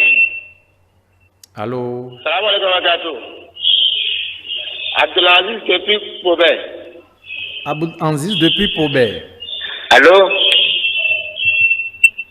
Allô? Oui, allez-y pour votre préoccupation, s'il vous plaît, nous vous recevons. Abdelaziz depuis Pobé. Merci à vous. Oui. La fête se passe comment chez vous? On veut savoir, une question pour notre invité. on peut tuer le mouton pendant le mois de Ramadan et encore tuer dans le mois de Tabaski? Ok. Vous avez autre question? C'est bon. Alors, il est parti. Est-ce qu'on peut tuer mouton, tabaski pour le Ramadan et encore tuer pour tabaski? C'est la question. Nous allons continuer d'abord le premier développement et revenir à cela rapidement avec le temps qui Voilà, nous donc est je disais que nos enfants, après leur étude, se retrouvent parfois dans ces entreprises. Alors, qu'est-ce qu'il y a lieu de faire? Les savants disent, il est dans l'entreprise, mais son cœur n'est pas là. C'est-à-dire, lorsqu'il trouve une autre chose, mieux payée ou moins payée, il laisse l'entreprise de fabrication d'alcool ou là où on vend la loterie et rejoint l'autre entreprise. C'est ça. Ceci étant donné qu'il travaille déjà là, il peut donner le mouton à son père. C'est à nous, en tant qu'imam, le papa, de commencer par prier pour son fils pour qu'il puisse trouver mieux, pour pouvoir quitter cette entreprise-là, parce que ce n'est pas bon. Maintenant, lorsque tu as un fils, par exemple, qui est dans le polythéisme, qui a quitté par exemple l'islam et est en train de faire autre chose que l'islam, le polythéisme, il ne peut pas te donner un mouton pour la tabaski. Ce n'est pas possible. C'est ça. Ou bien tu as une fille qui va se marier à quelqu'un, un non-musulman, et elle a les moyens, et c'est elle qui t'offre par exemple le mouton pour la tabaski. Non, tu ne prends pas. Parce que la fille qui quitte la religion et va se marier à un polythéiste, il quitte complètement le monothéisme pur, qui va dans le shirk. Il y a des savants qui vont jusqu'à dire qu'elle n'est plus ta fille. Ou il n'est plus ton fils. C'est ça. La raison pour laquelle je dis le monothéisme pur, c'est l'islam même, le centre de l'islam même, c'est le monothéisme. Voilà un peu. Voilà, Allahu Alam, c'est Dieu qui a la connaissance. Voilà. Et Abdelaziz qui appelait de Pobé demandait, peut-on tuer mouton pendant le mois de Ramadan et encore tuer mouton pour la tabaski? Oui, c'est pas lié. C'est pas lié. Si tu as les moyens, tu peux tuer un mouton tous les jours de la tabaski. Ça veut dire que tu peux tuer 30 tous les jours de Ramadan. Tu peux tuer 30 moutons un jour. Un mouton, il y a des gens qui le font et ils partagent la viande. Ouais, mais ce n'est pas une obligation. Mais si tu le fais, tu as les bénédictions liées à ça. Ce n'est pas parce que tu l'as fait que le jour de la tabaski, tu diras que j'ai déjà tué le mouton pour Ramadan, donc je ne tuerai plus de moutons pour la tabaski et j'ai les moyens. Non, ce n'est pas ça, c'est pas lié. Donc, c'est pour dire quoi? Si tu as les moyens, tu peux tuer le mouton, non seulement pour Ramadan, pour tous les jours, tu peux tuer le mouton pour partager la viande, tu auras les bénédictions liées à ça. Mais la viande de la tabaski, elle est spéciale. On peut tuer ce mouton le jour de la tabaski, c'est-à-dire le 10e jour, le 11e, 12e ou 13e jour du mois de Zola Hijja. Abdelaziz depuis Pobé, j'espère bien que vous avez donc la réponse à votre préoccupation. Il n'y a pas de souci. Nous sommes presque à la fin. Menganiou depuis Parakou demande est-ce qu'il est là? Déjà, s'il n'est pas encore là, on continue. Nous avons quelques minutes encore avant de conclure cette émission. Alors, Avant la fin de cette émission, Imam, la Tabaski est terminée. Quelle doit être l'attitude de fidèles musulmans? Parce que nous disons souvent que lorsque le mois de Ramadan finit, il faut continuer la piété, il faut continuer les bonnes pratiques observées tout au long du mois de Ramadan et tout. Nous sommes à la période de la Tabaski maintenant. Que faut-il retenir? Alhamdulillah, je remercie Dieu. Et pour tous les jeunes qui nous fréquentent, nous leur disons que c'est Dieu ou rien. Ce n'est pas le temps, ce n'est pas le bienfait, c'est le bienfaiteur, il faut voir. Dieu est éternel. Dieu, on ne peut pas résumer Dieu dans un mois. On ne peut pas dire que Dieu est dans le mois de Ramadan seul. Dieu, il est partout. Nous sommes pratiquement à la fin de l'année musulmane. Une année qui finit pratiquement dans ce dernier mois. Nous sommes dans le mois de Dhul-Hijjah, le 12e mois du mois lunaire. Donc le musulman doit faire le bilan de sa vie. Comme je l'ai dit, j'ai quitté où est-ce que je suis, quel est mon objectif. Et l'objectif de l'homme en tant que musulman, comme je l'ai dit, comme Dieu a dit, je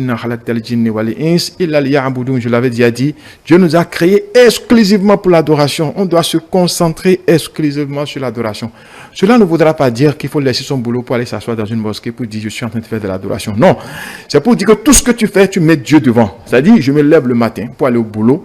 Je ne le fais pas parce que je veux avoir un salaire. Je le fais parce que Dieu a demandé à ce qu'on travaille pour avoir les moyens pour mieux l'adorer. Je veux manger, je me lave les deux mains. Ce n'est pas seulement à cause des microbes. Je le fais parce que c'est une prescription divine. Tout ce que tu fais, tu mets Dieu devant. Quand tu es seul, il y a Dieu qui est là. C'est-à-dire, c'est un peu comme le troisième degré de l'islam où Dieu dit « Adore-moi comme si tu me vois ». Si tu ne me vois pas, il faut être sûr que moi, je te vois tout au moins. Donc, partout où tu es, il faut savoir que Dieu est là. Donc, les 12 mois, on doit savoir que Dieu est là. Il n'y a pas de mois spécifique pour l'adoration.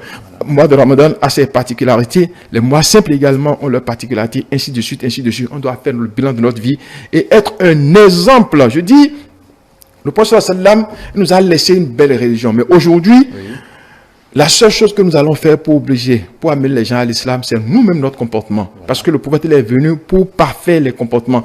On doit te voir pour dire, mais si Sharaf ad-Din agit de cette manière, c'est parce qu'il est musulman, alors je deviens musulman. On ne doit pas être seulement théorique, on doit également pratique. On doit révéler ce que nous disons, on doit manifester ce que nous disons. Partout où nous passons, on doit voir en nous un musulman authentique. Raison pour laquelle nous prions à tous les musulmans qu'Allah fasse de nous des musulmans authentiques et qu'Allah nous élève en degré spirituel. Quand tu es élevé en degré spirituel, tu ne vois plus rien, tu vois que Dieu devant toi. Je ne vois pas mon frère debout, je ne vois que Dieu. Quand je l'offense, c'est que j'ai offensé Dieu. Quand je le fais du bien, Dieu est content. Je vois même le sourire d'Allah subhanahu wa ta'ala le faisant. Donc c'est un degré un peu de la spiritualité que tous les musulmans doivent aller à ce niveau. Et plus on est là, alhamdulillah, on est paisible dans l'adoration. Merci à vous, notre imam. Invité sur ce plateau, Sharafoudine Jibril, imam de la mosquée Nawal. Oui, à Cotonou même, c'est donc notre invité sur ce plateau, Tabaski spécial. Chez vous, vous l'avez donc suivi avec nous. Nous disons merci à tous ceux-là qui sont intervenus. Lucien Mikenwese depuis Avrankou, Aminou Wali a écrit, Jonas Tokorosi, oui, Ramanou, Akpakpa Mindomba aussi, Hakim Soneil, qui envoie le message, Modeste Sabino Ressou. Nombreux étiez-vous. Saïdia Alimatou Sadikou, il y a Bénédicte Oumenou qui a aussi envoyé des messages. Les appels sont venus de partout. Abdelaziz depuis Pobez, Islène Kenom, Kafayat, Tovioudi. Vous avez été donc nombreux, Landry.